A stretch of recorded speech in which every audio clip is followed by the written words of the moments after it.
Hey everybody, this is Aaron the Pedantic, and today I'm going to talk about 5th edition. What? Yeah, I'm talking about 5th edition. So I've been running a 5th edition game. I'm also running 2 1st edition games. So don't call me a filthy, treacherous new schooler. Don't do that. That's not nice. No. But I wanted to talk about what is working with my 5th edition game so far. So first, let me lay down some context, I guess. The 5th edition game I'm running has mostly people that have either...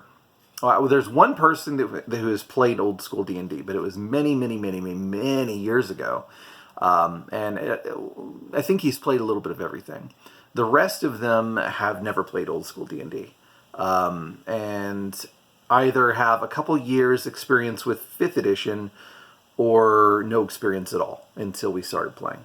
And that's pretty much the group that I'm dealing with. The reason that's important is some people might say, well, Aaron, you're dealing with people that have the right sentiments, so that's why you're going to have more luck. But that doesn't seem to be the case. Okay.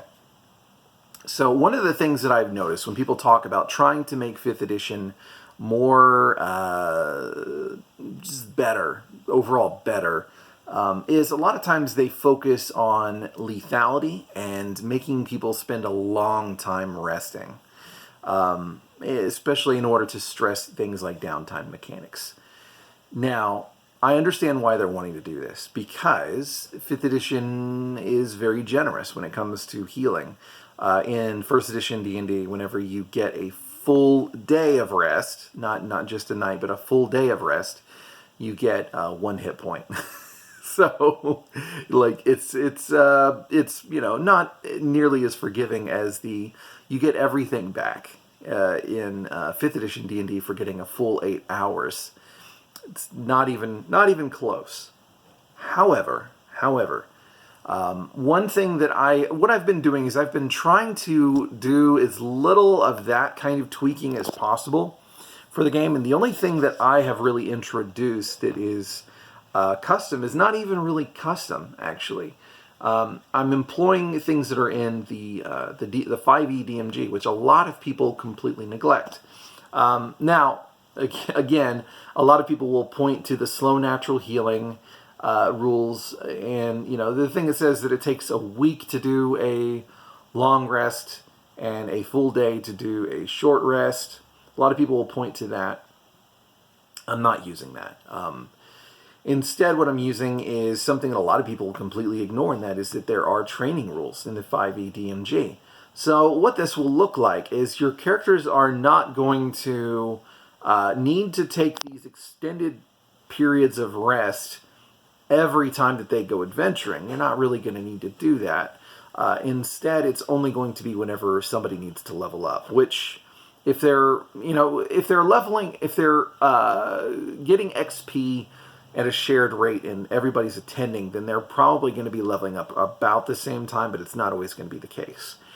We already have several characters that are different levels. Mostly, I think 4th level currently is the highest, and 2nd level is the lowest, I want to say.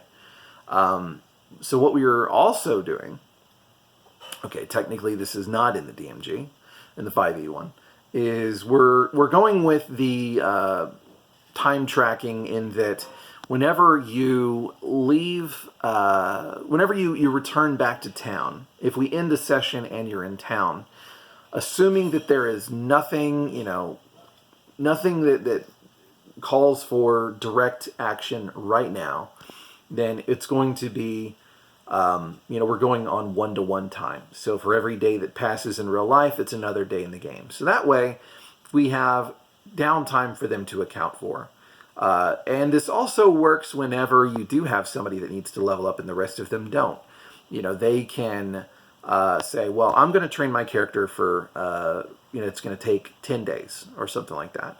Which, by the way, the 5e rules for that are very generous when it comes to cost, but not so much when it comes to time. They're actually a little bit more strict when it comes to time. Eventually they get there. Anyway, So that will leave the other characters with absolutely nothing to do unless you start employing downtime activities. There are downtime activities in the 5e DMG. Again, a lot of people completely ignore, and they are not bad. They're not the best, but they're not bad. They're generous. Again, I would say they're generous, but they're meaningful, and that's the point. You want time to be meaningful in these campaigns. You want a lot of things to be meaningful in these campaigns, and so that's I would say one of the biggest things is I'm really trying to emphasize downtime, but not on a what I would consider not an overzealous way. I feel like the 1 week for a long rest is kind of overzealous in a lot of ways. If you want to do something to limit how fast they get their HP back, sure. I can understand that to a degree. When it comes to the spells, I don't really know about that. Maybe it's because there's a part of me that believes, just because it's always been this way, that you should have the ability to get your spells back every day. Maybe that's just me, but that's where I'm at. I'm not shifting from that. So, they can take a long time to get their health back, but they can use spells to get there. Okay, other changes that I'm using. This isn't really a change, I would say. So, a lot of people will point out that feats and multiclassing are optional rules. Yes, they are. I am choosing to keep them optional. What I had told my players is, because you don't want to just say, I'm taking this away from you. When you say, I'm taking this away from you, they take it personally, as they kind of should. Instead, what I'm saying is that we're going to grow organically what the game will be as we play. It's going to become bigger and bigger and bigger as we go. Now, that doesn't mean that I'm going to allow multi-classing or I'm going to necessarily allow feats, especially feats as they are, in that you get 4th level, you can get a feat instead of an ability score increase, etc. I don't like that structure. Not at all. Not even a little bit. I feel like it emphasizes levels too much. I mean, levels are going to be emphasized by the very structure that 5e is built on, but whenever you're doing that and you're doing multi-classing, everything becomes levels. And I think that that's the thing that we want to take their perspective off of that. And how do we do that? Well, we don't do that by running a very low magic game, in my opinion. In my opinion, we embrace that D&D is supposed to be fairly high magic in some ways. We can argue about what exactly high magic entails, but a lot of people talk about wanting to keep players from getting any kind of magical items for a long time. I don't think this is a good idea. I think it can be a good idea depending on the kind of game that you're playing.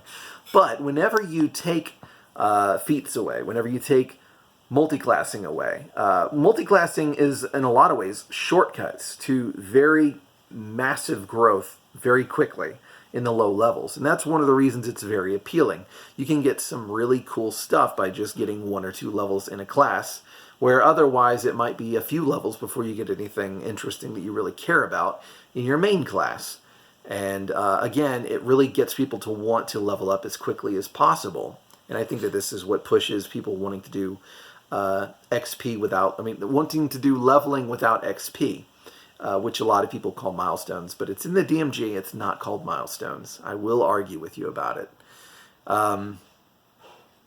So instead, what I see is, well, how do we really advance in classic D&D?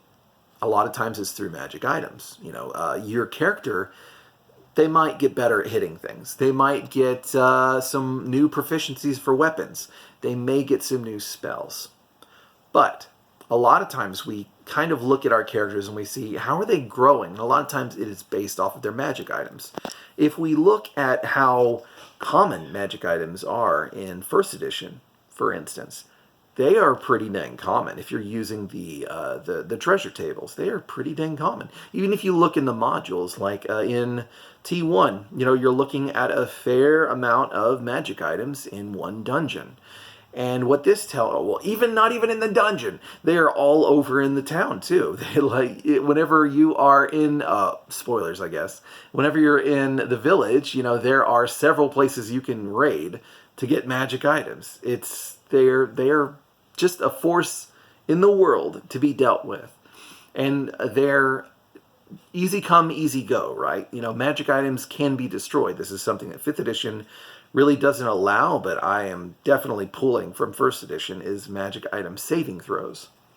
And so the idea is that they will have these things that they can use that will change the way their character functions. And in 5th edition, we have attunement slots. So that means that they can often use certain things that don't require attunement slots, but they're usually less, they have less punch. And because of that, they might keep several of those as long as their encumbrance allows, right? Because encumbrance is not an optional rule, even though a lot of people pretend that it is. It's not. There is variant encumbrance, and that's an optional rule. But encumbrance is not an optional rule. But then there are these items that are a lot more potent. And with those require attunement, which means you need to decide beforehand which ones you want to go with. And in some ways is a little bit more strict than 1st edition D&D. So in that, then the characters start swapping in and out these abilities that they have that are granted from these magic items. And I'm not saying that you shower them in magic items. I'm still using random determination to determine what magic items they get from what creatures, which the 5th edition DMG is okay when it comes to treasure allocation using random means. It's not wonderful, it's not bad. Instead of treasure type by, what makes sense, you have either individual or horde for challenge rating. And it's not bad. It works. I mean, the chances of them getting stellar, incredible magic items out of nowhere are very low. To me, I kind of like that that's a possibility. But it is still possible. And that is because of the fact that I don't gate them, as another thing. Whenever it comes to how difficult the 5e game is, we have had PC deaths or almost deaths almost every session. And a lot of that is the level. I won't deny the fact that they are lower level, and that means that they are more prone to those kinds of moments. But another significant part of it is that I know that I'm creating these dungeons with no account for how powerful they are. I do create tougher dungeons farther out, so there is a means by which they are less likely to encounter those things. However, one of the introductory dungeons that I'm using is one that I used in my Old School Essentials game that I just strictly ported over the mechanics. Everything is the exact same. It's just that I updated them by stat blocks and things like that. So they can enter this dungeon and go down a couple floors, walk around through a cave, and encounter an adult red dragon at their low levels. Actually, 3. There are 3 adult red dragons there.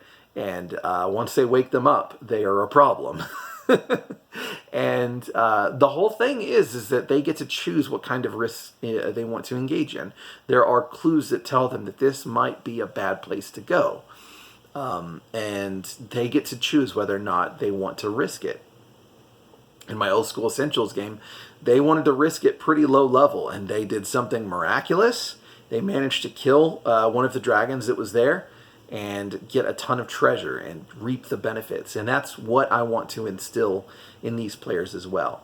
If you go through the whole idea that everything needs to be balanced for the encounters, then of course it's going to be kind of dull. Well, not dull.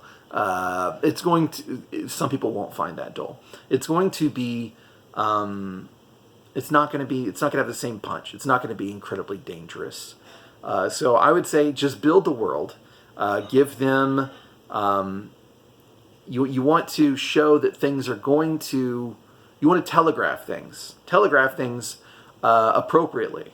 so that if it sounds like it's going to be really easy, there's not a lot of treasure there. There's not a lot of reward. There's not a lot of XP.